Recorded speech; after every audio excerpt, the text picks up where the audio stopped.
So ayun ang mga bas, no, sa lahat ng mga nagtatanong kung magkano nga ba ang ganitong motorcycle. Ito ay nagkakahalaga ng 69,000 para kapag kinuha nyo ng cash at para naman dun sa mga kukuha ng hulugan.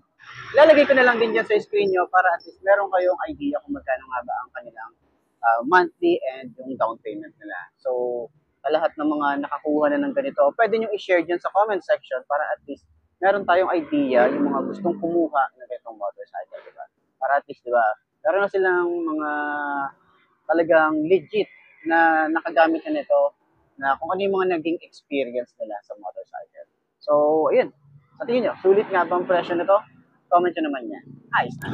So, ayun nga mga best, no? Sa lahat ng mga nagtatanong, magkano nga ba ang ganitong motorcycle? Ito ay nagkakahalaga ng 69,900 kapag kinuha nyo ng cash. At syempre, available sila sa installment. Papakita ko na lang din dyan sa screen nyo kung magkano nga ba ang kanilang months or ayan, nakalagay naman dyan sa screen nyo para at least meron kayong idea magkano nga ba ang ganitong motorcycle kapag cash and installment.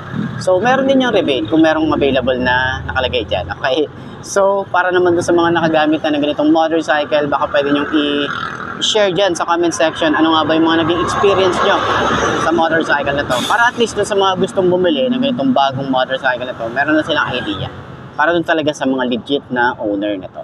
So, ayun. Sa tingin nyo, sulit nga bang presyo niya ngayong 2025? Comment nyo naman yan. Ayos yan, di ba?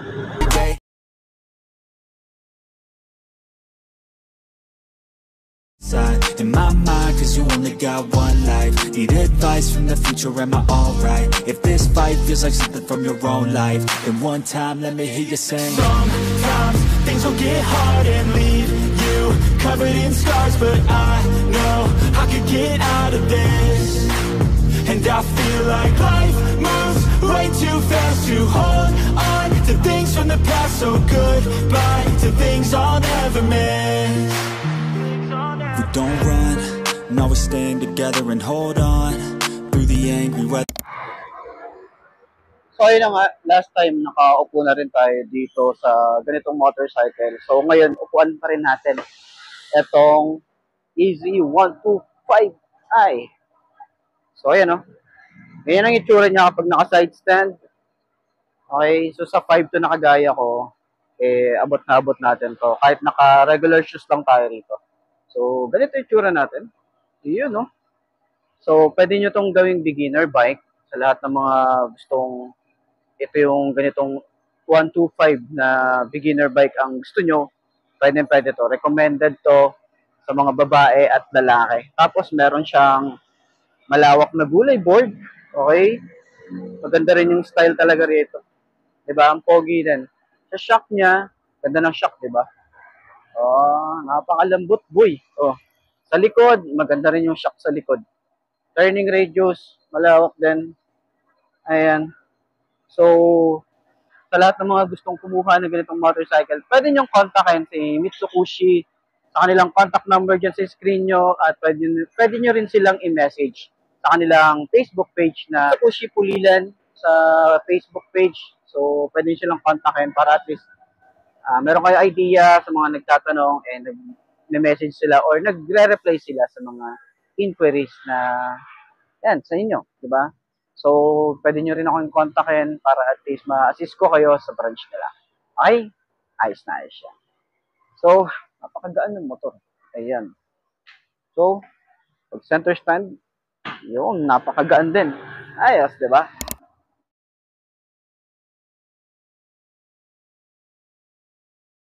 Don't let fatigue get in your way, cause 10% of something is better than nothing. You better do something if you wanna be something. I can feel my stomach rumbling, I'm hungry. Big things coming, I ain't bluffing, yeah. No, I don't wanna stay the same, yeah. So I keep pushing through the pain, yeah. That's the only way to make a change, yeah. So I fight every day and train, yeah. It'll all be worth it. One day it'll all be worth it. So I keep pushing through the pain, yeah. That's the only way to make a change, yeah. I've had enough, I'm making my own luck. Adrenaline, my drug, I'm sick of feeling stuck. I got this, will not quit to the top, I promise. Cause I've had enough. So, yun nga mga best, no, nakita na rin natin itong Keyway Icon 125i. Ito yung nakakilis na. Okay, nakakilis na. And then, meron pa siyang, naka fuel injection na rin sa 125cc. And then, sa wakas, naglabas na rin ng bagong motorcycle. Itong si Keyway. Medyo matagal silang nanahimik sa paglalabas ng motorcycle. Kasi, halos kadalasan na nakikita natin, puro si Euromotor. Yung talagang ang daming nilabas ngayong 2025. Makikita naman natin yan sa mga previous vlog natin, mga talagang naunang vlog, and then meron pa silang launching, di ba? Pero at least ito, tahimik na lumabas itong si Icon 125i ng QA. Okay, so tingnan natin ito ang ating height sa mga gustong bumili ng mga ganitong motorcycle. May reference na kayo. Okay, at marami na rin nagtatanong at marami na rin naghahanap na itong motorcycle na ito. Ngayon available sila rito sa may Mitsubishi Plaridel branch. Okay. So, tingnan natin. Okay, kapag naka side stand, okay naman siya yung pagkaka side stand niya. Pero ang napansin ko rito, medyo maliit yung ating ulo o yung parang, alam mo yun, tension. Kung maganda, mas pa siya, mas malapad pa sana siya. Pero yun nga, 5'2" ang ating height. And then, malawak din yung ating rito, gulay board. Yun yung kagandahan din dito, ang lawak ng gulay board natin. Tapos pansin natin dito, hindi ganun kalambot yung ating upuan, medyo matigas, no? Pag pinisil naman natin siya, medyo matigas pa rin talaga. Yun lang yung magiging comment natin dito. Pero siguro katagalan, kapag nasanay ka naman, masasanay ka rin siguro yung puwet mo rito. Ayan, yung ating upuan. Yun lang naman yung napansin natin. Pero yung itsura natin kapag nagra-rides, ganyan. Yung OBR natin, malawak din yung ating OBR. So, mga pang siguro to, no? Mga kasing laki siya, kung nagtatanong kayo, kasing laki siya ng Easy 125. Okay, ng Euromotor. Pero parang mas bulky siyang tingnan sa harap. Mukha siyang click tingnan sa harap. Pero yun na nga, ganyan yung itsura natin. Tingkayad, pero hindi hirap tayo, no? Manageable naman. Kaya naman natin i-manage to, i-maneuver. So, yung turning radius niya, malawak din naman. Okay, yung shock niya sa harap, maganda rin. Ayan. Okay din, malambot. Sa likod, yan, kaya nahumusga. Medyo matigas. Yan, yung itsura natin dito. So, at least ngayong 2025, nakita na rin natin itong Icon 125, no? So, marami din talaga naghahanap na ito. Maganda talaga. Maganda yung itsura niya sa personal. Nalalakihan ako sa kanya. Para siyang kamukha din ng yung sa Honda. Nakalimutan ko yung pangalan. Pero ganun siya ka-bulky. Yung parang, or sabihin na natin, yung katulad ng Jet 4 RX. Okay, ganun yung datingan niya. Ganun din siya kalaki.